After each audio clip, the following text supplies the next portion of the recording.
Welcome back to Let's Talk with me, Sharat Kuttan. My guest, James Chin, Professor of Politics, Director of the Asia Institute at the University of Tasmania. We're talking about the Malaysia Agreement 1963. We just had the announcement of Sarawak's budget, and it gives you a kind of indication of what they want as their priorities, and it's actually said to be a really large budget. It's like 11.9 billion ringgit. The Chief Minister, Abang Johari Abang Openg, tabled that budget recently. Now, some of the things he refers to include things like dilapidated schools. I mean, some 1,000 schools are dilapidated, or according to whatever criteria. But this is exactly what I was talking about, that Sabah and Sarawak has been neglected. Right. And so, and interestingly enough, there's a difference between the allocation, this from the federal budget, between Sabah and Sarawak. So Sarawak actually gets a smaller portion. It gets 4 billion, that's specific to them.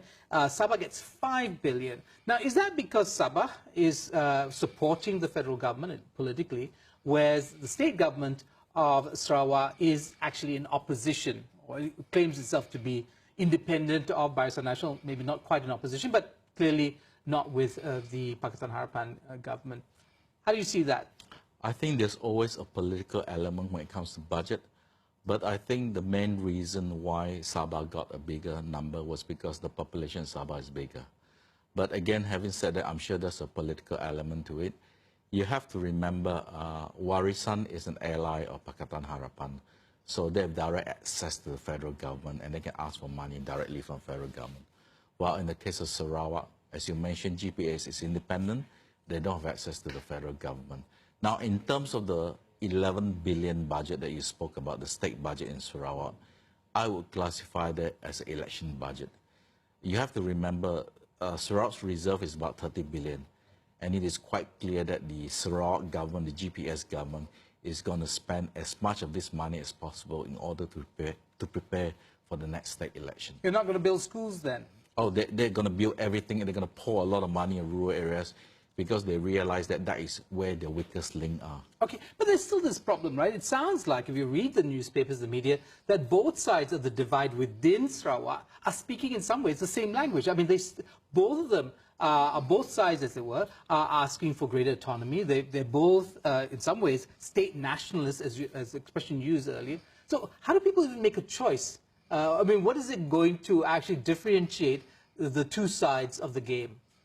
Well, basically, I think for most people,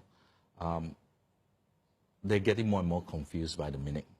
Because you're quite right, both sides claim to be the nationalists. But the GPS narrative is actually very simple. You should only vote for Sarawak-based parties. You should reject a party that answers to Kuala Lumpur. In other words, all the Pakatan Harapan parties like DAP, and all the other parties, because they are a branch of West Malaysian party. You should reject them simply because they're from West Malaysia. Is that was the Warisan game as well, wasn't it? Yes, it was, yes. State nationalism. But is that true? I mean, look at the DAP in Sarawak. It does cast itself as somewhat different from the Peninsula DAP. It's taken positions different from the kind of, national party. Do Sarawakians see this argument? Do they actually experience these parties as somehow imports from the peninsula? Probably not among the Chinese population. It's always understood from very early on that the DAP announced that the DAP in Sabah and Sarawak will have complete autonomy. So even in terms of using the rocket, on this side they pick up the PKR logo, but in Sarawak they were actually using their own rocket logo. So they have more or less full autonomy. But the problem is, when it comes to election, right, it's all about the narrative. Who can tell a better story? So you are now in a very funny situation where traditionally the rural people want to go to the government. But the problem is, which government do you go to? Do you support the state government or the Pakatan government, which is the federal government? So both sides are government. So in some ways, I've made the argument that this is what I call the golden opportunities for rural constituencies, because you got both sides knocking on the door, so you might as well ask for as much as possible. because you've been neglected for the last 50 years. But do they ask things on a kind of like very basic level, more sacks of rice, or, a generator, or, things like that? Or are they being organized to make the demands that speak to the kind of questions we've been talking about in terms of the Malaysia Agreement? Both are happening at the same time. So in the rural areas, they're asking for very basic infrastructure.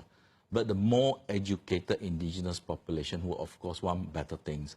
So, for example, the diet population in Sarawak, they want a greater share of the civil service. They've been complaining for a very long time that despite the fact that they are 1/3 of the population in Sarawak, if you look at the Sarawak civil service, at the very top level, there's only 5 or 6 IBANs, which is incredible. Incredibly small. Incredibly small number. Okay. So if you look at the Malay population in Sarawak, a Malay or Muslim population, it's just over 20%. But in terms of the state administration at the top level, they account for more than 40%. But that's also a historic thing. I mean, the Malays of Sarawak had traditionally, historically, been the civil servants, and they worked very closely with the white Rajas, as it were. Not really.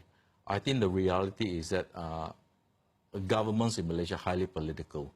So I think if you look at Sabah and Sarawak carefully, you can make a very strong argument that the number of appointees at the very top level of the civil service by race and religion is a deliberate thing. It was a deliberate thing by Putrajaya. Okay. No, by the state government of Sabah and Sarawak. By the state government. Yes. Okay.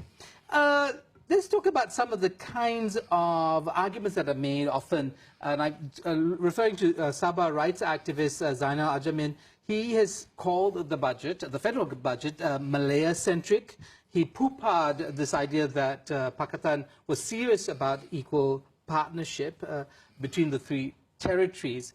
And he was saying that when talking about the Petronas special dividend of some 30 billion to the federal government, he says, well, actually, that's ours. It comes from our continental shelf. Now, it's going to the federal government. How can they take it? That kind of argument, does it resonate with people when we talk about this? And actually, does it make sense to talk about this? I think it resonates with a certain segment of the population. I think he represents one view of this MA63 debate. One of the problems we have with the MA63 debate is that every politician in Sabah and Sarawak try to attach whatever they want to the MA63. But you have to remember... Oh, because it gives a certain shine to whatever yes, you say. The other thing about MA63 is that it happened so long ago, more than 50 years ago. So even if you attach something there, right, nobody actually goes and read it and double check. So you can attach anything you want to MA63. So how honest are Sabahan and Sarawakian politicians? I know this is going to make you very unpopular, but how honest are they about about MA63 and the terms? Are they kind of like, pulling things to, as it were, to suit their own interests? But that's what politicians do.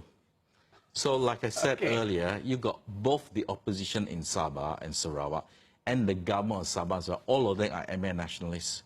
So the issue is, how do they put together the proper narrative and the proper campaign to win the next election? So it's all about staying in power or getting elected. I think counterpoints to this, civil society, intellectuals, who might galvanize a different part of the conversation and bring more truth, as it were, to the question of MA63.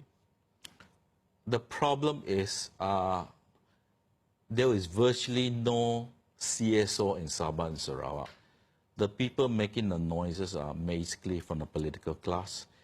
And the reason why the noises have such a big voice is because it's all driven by social media.